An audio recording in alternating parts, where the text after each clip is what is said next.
Alright guys, this is the C4 Project car update, part 2.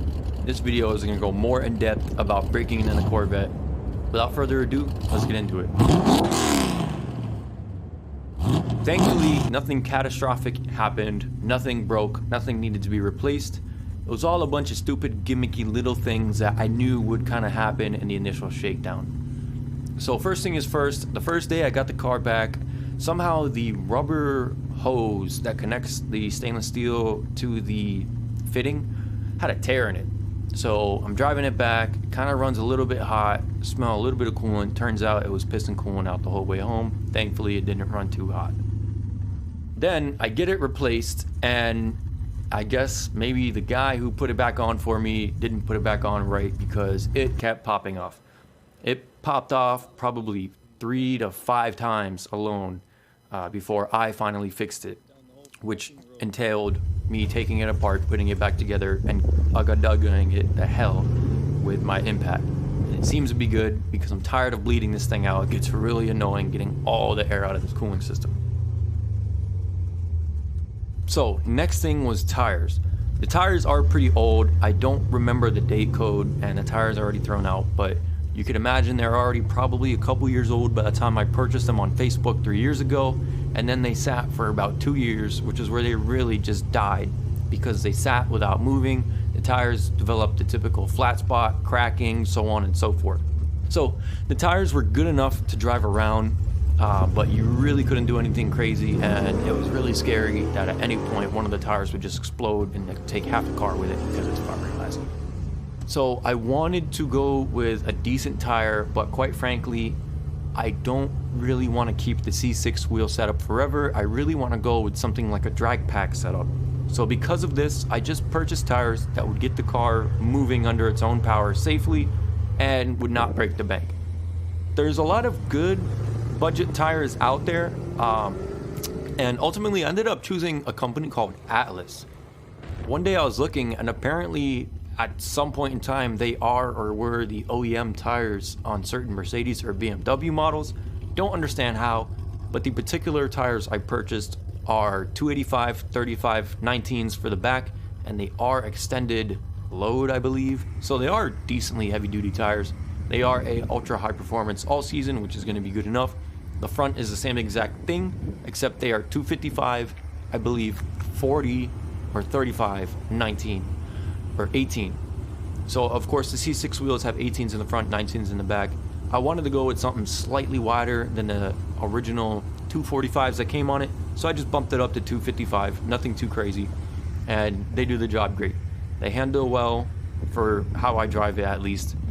They don't really spin too bad off the line. They break loose good enough to where you can have fun but not break axles, and yada yada yada. So overall, for the price of the tires, I can't complain. Again, one day I'm eventually going to do something like a drag pack for this thing, because that's going to be badass. The clutch broke in just fine. The motor also broke in just fine. Not too much smoke out the exhaust ever. Everything was great. I eventually did the first oil change after about 200 miles, which was a little bit too long for the engine builder's liking, but I was under the impression you can go a little longer. No big deal. Changed the oil, cut the filter, everything looked great. Just a little bit of ring material as expected. No bearings, no cam, lifter, nothing. Everything's good. I did actually have an issue at first with the hydraulic roller rockers, or the hydraulic lifters. When I first got the car running, I was told that the lifters have to pump up because they're hydraulic, and it took them a little bit of a concerning amount of time before they started to quiet down. But I guess that was just totally normal because they are perfectly fine now. Nothing's wrong with it. So that was the only kind of little scare, was the hydraulic lifters being a little noisy at first, but everything worked out in the end. So that was kind of all the tedious little things that happened along the way for the initial break-in. So now I'm going to kind of go into what it kind of currently needs. So the alignment is cooked. At higher speeds, it starts pulling to the right, and it just kind of wanders in general. Every point of the exhaust that my friend and I built a couple years ago in my earlier videos is leaking. It's leaking out of every single part that we put together. I was quoted $500 to fully rebuild that system front to back, using of course the current X-pipe and mufflers, which is a great deal. $500 for the whole system, welded, put on the car, you can't complain, considering I built that for about $200 with Chinese parts. Next, the car needs a full brake job. And, you know, there's a couple ways to go with brakes. You could do OEM replacement. You could do higher quality replacement, such as a power stop kit.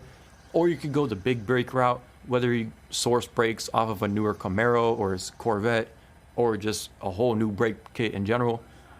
I ultimately am just going to do a straight OEM replacement. And I kind of want to explain why, and this is kind of important for the other kind of weekend warriors out there.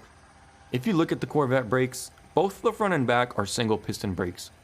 Really small brake pads, really small rotors. There is absolutely no point in upgrading those original parts with something like a power stop kit because it's not going to make much of a difference. Especially considering if you're going the route where you need better brakes, you are going to put way bigger brakes on there than what those teeny tiny brakes are. They're good enough for the street, but if you're going to track this car or race it semi-aggressively or drive it semi-aggressively, you have to get rid of those brakes. They are terrible. But again, I'm just going with brakes that will get the car to drive safe around town like I currently drive it. And I don't drive like a dick anyway. Because again, for the price of upgraded brakes, it's going to get you nowhere. Eventually one day I do want to get window tint on this thing because the heat is a killer in this car and practically the whole entire car is glass on the top or the cabin.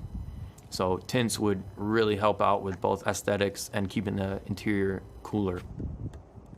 Of course, I do want to get a paint job for this thing. It's probably going to be the same or similar color red.